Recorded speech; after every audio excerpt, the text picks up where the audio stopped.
राज्यपाल के अभिभाषण पर मुख्यमंत्री के जवाब से नाराज विपक्ष ने सदन से वॉकआउट किया, जिस पर मुख्यमंत्री ठाकुर सुखविंदर सिंह सुक्खू ने कहा कि जयराम ठाकुर सच्चाई सुन नहीं सकते, इसलिए सदन की कार्रवाई से वॉकआउट किया। भाजपा सरकार ने 5 साल में प्रदेश की आर्थिक संपदा को लुटाने का काम किया है। वर्तमान सरकार व्यवस्था परिवर्तन के माध्यम से उसमें सुधार कर रही है, जो विपक्ष को रास नहीं आ रहा है।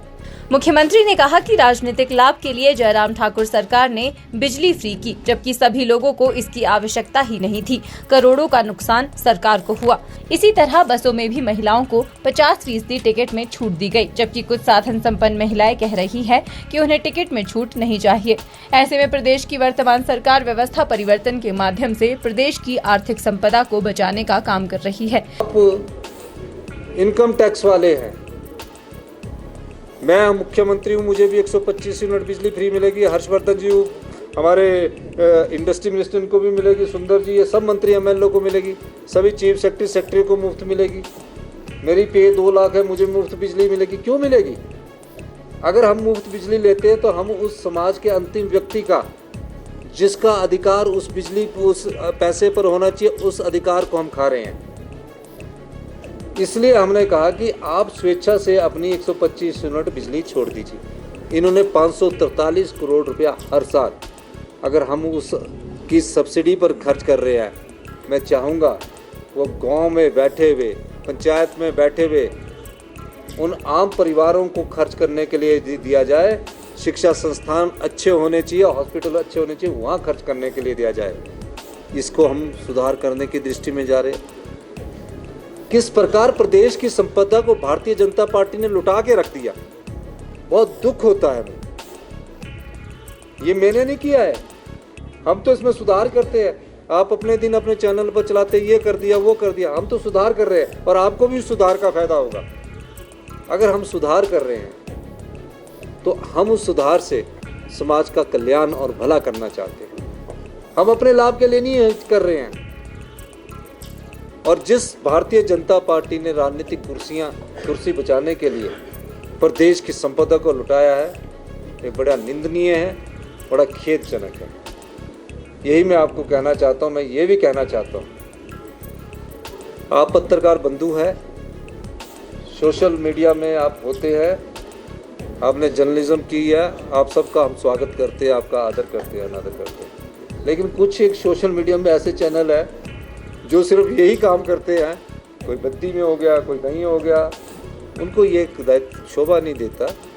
हिमकेयर योजना के नाम पर करोड़ों का घोटाला हुआ और निजी अस्पतालों को फायदा पहुंचाया गया, जिसको लेकर तथ्य सदन के भीतर रखे गए, लेकिन विपक्ष सच नहीं सुन पाया और सदन से बाहर चला गया।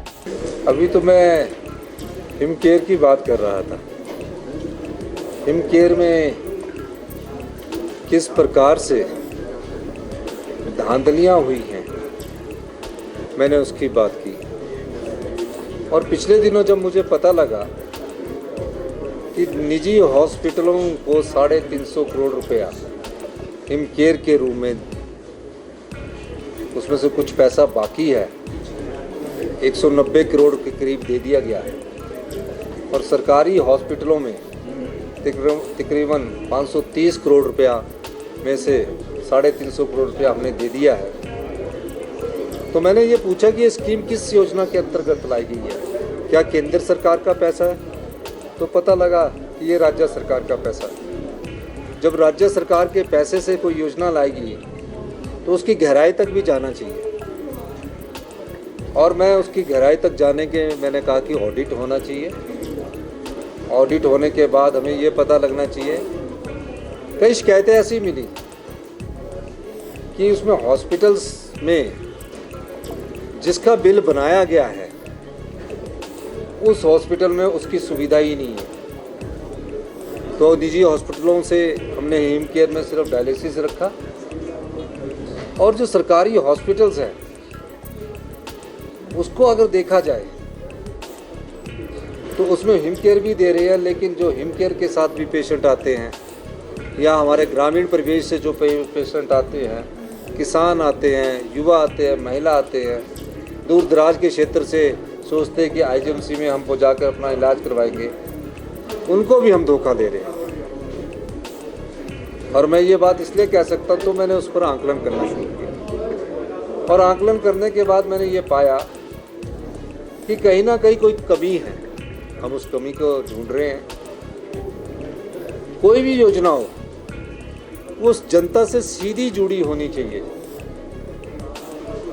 वो जनता के सीधे तौर पर उसका फ़ायदा उनको होना चाहिए, मिडिल मैन को नहीं होना चाहिए। तो हिमकेयर योजना को कई बार कहते कि हमारी इतनी अच्छी योजना है, अच्छी योजना है, लेकिन उसको सुचारू रूप से चलाने के लिए उस पर गौर किया जाना चाहिए था। हमने उस पर गौर किया है और मेरा ये मानना है कि हेल्थ सेक्टर जो निचले स्तर पर पहुंच चुका है, हमारी सरकार को तो अभी 2 साल हुए और हम उसको ठीक करने की कोशिश कर रहे हैं। हिमाचल न्यूज़ 24/7 के लिए शिमला से हरदेव कुमार के साथ सपना शर्मा की रिपोर्ट।